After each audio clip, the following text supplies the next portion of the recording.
Salaamullaahi calaykum waraxmatullaahi tacaala wabarakaatuh. Maanta waxaan ka sheekeynaynaa Nebi Ilyaas qisadiisa.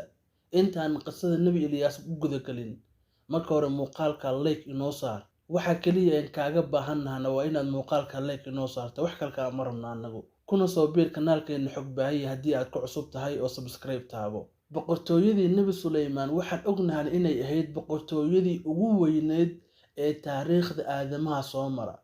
boqortooyo ka weyn adduunka kama dhalan doonto oo Ilaahay baa Quraanka inoogu sheegay in Nabi Suleymaan uu ku duceystay in uu Ilaahay siiyo boqortooyo aan boqortooyo ka weyn aysan jirin, boqortooyo la mid ah aysan dhalan doonin, horeyna u jirin. Ilaahayna boqortooyada waa siiyay oo waxaan ognahay inuu Nabi Suleymaan oo jin iyo insi maamuli jiray, amarkiisana ay qaadan jireen, oo boqortooyadii ugu weyneed ee taariikhda aadamaha soo marta oo isaga haystay. Nabiga hore wuxuu noo sheegay sallallahu in 4 boqor ay adduunka oo dhan ka soo taliyeen, labana gaali ahaayeen, labana muslimiin bay ahaayeen. Labada muslimiinta waxay kala ahaayeen Nabi Suleymaan iyo Dulqarnayn. Labada gaaladan waxay kala ahaayeen Bukhtinasar iyo Nabruud.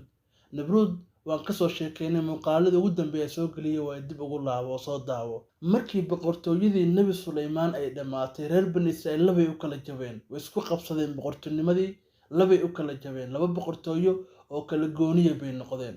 Labada boqortooyo mid ka mid ah boqorkooda xaaska uu qabay ayaa nabiyada aad u necbeed, nabiyada caayi jirtay. Nabi Muuse aad u caayi jirtay, kitaabkii lagu soo dejiyay Tawraat bay caayi jirtay, waxay dhihi jirtay waxaan waa baadil. Markii dambe waxayba keentayba in ay sanab samaysato. Waxay tiri ani sanabkaana caabudaya, xor baan ahay. Ugu dambeyntiina waxayba samaysatay sanab aad iyo aad u weyn oo aad ay u cisayn jirtay. sanabkaasina Quraanka Ilaahay noogu sheegay atadcuuna baclan wa tadaruuna ahsana al-khaaliqiin. Marka sanabyadii ay samaysay, sanabka ugu weynaa waxa la oran jiray Bacal baa la oran jiray. Markaas waaye markii Nabi Ilyaas oo Ilaahay u soo diray qowmkaas si ay uga waantoobaan.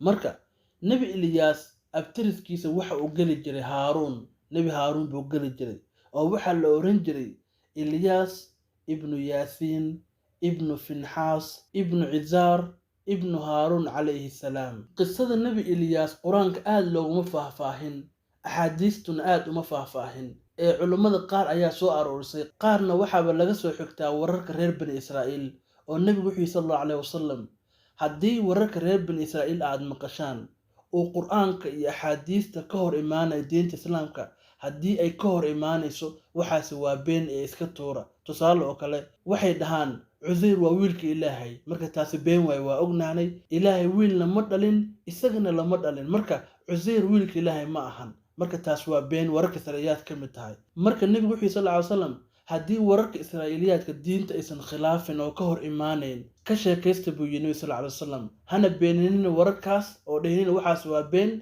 hana rumaysanina waxaas waa warna dhahinina, laakiin ka sheekaysta buu Nabi sallallahu alayhi wasallam. Marka anaguna waan ka sheekaysanaynaa. Ilaahay markii Quraanka Nabi Ilyaas uu kaga hadlayay wuxuu yiraahday أعوذ بالله من الشيطان الرجيم بسم الله الرحمن الرحيم وإن إلياس لمن المرسلين إذ قال لقومه ألا تتقون أتدعون بعلا وتذرون أحسن الخالقين الله ربكم ورب آبائكم الأولين فكذبوهم فإنهم لمحضرون إلا عباد الله المخلصين وتركنا عليه في الآخرين. نبي إلياس وحو دعوة أقود بي حاسك بقرك ما دام أي سنبيذ عابد جرتي ولبا انت وحا وسيد إربا boqorku wuxuu ogolaaday in xaaska ay faafin karto diintan ay sanabiyada ku caabudayso, inay faafin karto buu ogolaaday.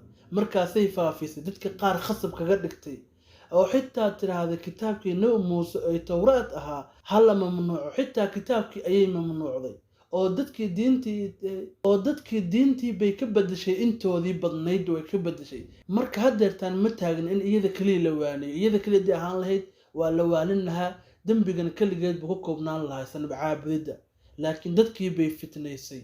Markaas waa marka uu Ilaahay u soo diray Nabi Ilyaas Ilyaasna dacwadii ayuu u gudbiyey, wuxuu yidhi asnaabta waxba ma tari karaan, ilaahay hala caabudo. Way diideen. Nabi Ilyaas kama quusan, in badan buu waanin jiray markii dambe markii ay maya soo istaageen oo ay diideen. Markii dambe Nabi Ilyaas ilaahay buu uga dacwooday in kuwan aysan sanabiyada kasoo tageen oo ilaahay aysan ku caabudeen, waa ujeedaa buu yidhaahday. marka dambe ilaahay wuxuu yidhaahday irsaaqada qowmkan adiga gacantaada lagu gelinayaa. oo Nabi Ilyaas oo haddaad doonto waxaad naga codsan kartaa in qowmkaa kugu caasiyey in irsaaqada tiraahdo ilaahu ka xir irsaaqada oo waxba roobkiisa usoo di'in, waan ka aqbalaynaa. micnihii adiga gacantaada lagu geliyay waxaad dhahdid baa insha Allah lagu fulinayaa. haddana qowmkii buu ku laabtay oo waa waaniyey, way adeeci waayeen. markii dambe Nabi Ilyaas wuxuu yidhaahday markii uu ka quustay waaye, wuxuu yidhaahday ilaahu 3 sano wax roob ah kuwaan ha siin, 3 sano.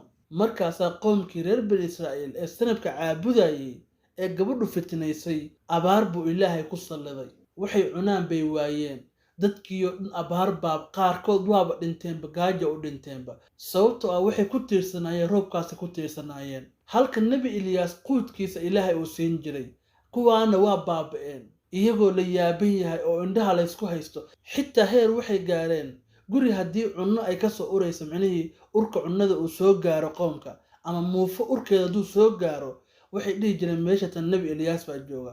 sababtoo ah Nabi Ilyaas wuxuu noqday qofka kaliya ee qowmkaasi wuxuu cunno ay meel u saaran tahay. marka Nabi Ilyaas oo kaliya waa, inta kalena ilaahay abaar buu ku salliday. markii dambe ayay qowmkii isku soo dhiibeen, waxay dhaheen annaga waan ku raacaynaa oo ilaahay baa rumaynaynaa, marka ilaahay roob bana siiyo. markaas wuxuu ku yidhaha sanabiyada oo dhan hala burburiyo. sanabiyadii dhan baa la keenay, waa la burburiyey, baabah baa laga dhigay. markaasuu ilaahay u bari, wuxuu ilaahay roobkooda u soo celi. roobkii baa ilaahay usoo sii daayay, dhulkii baa barwaaqo noqday. markii muddo la joogay ayaa haddana xumaantoodii bay ku laabteen. haddana Nabi Ilyaas wuu waaniyey, in badan buu waaninayay. maalin maalmaha ka mid ah islaan wiilkeedu ku xanuunsan yahay buu u yimaaday.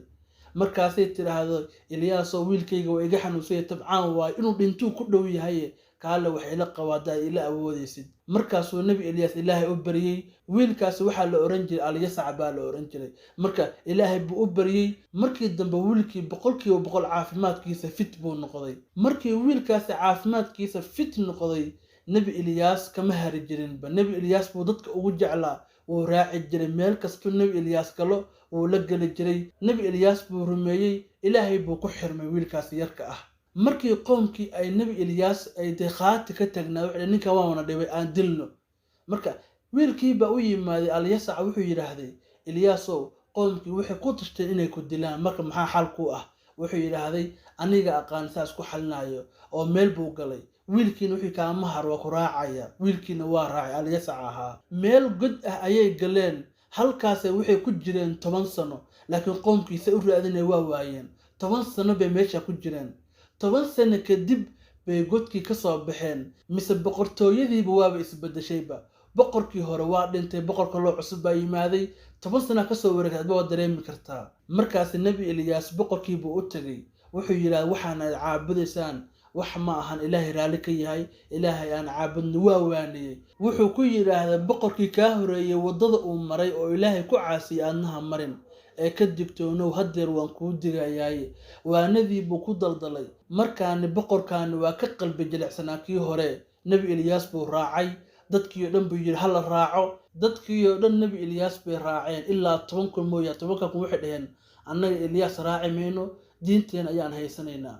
markaas boqorkii wuxuu amray in ragga 10 kun la dagaalamo ilaa ay ilaahay ka rumaynayaan. waa la dagaalamay, raggii 10 kun waaba la laayayba. markaas boqorkii waxa uu rumeeyay Nabi Ilyaas, ilaahay oo kaliya ayay caabudeen.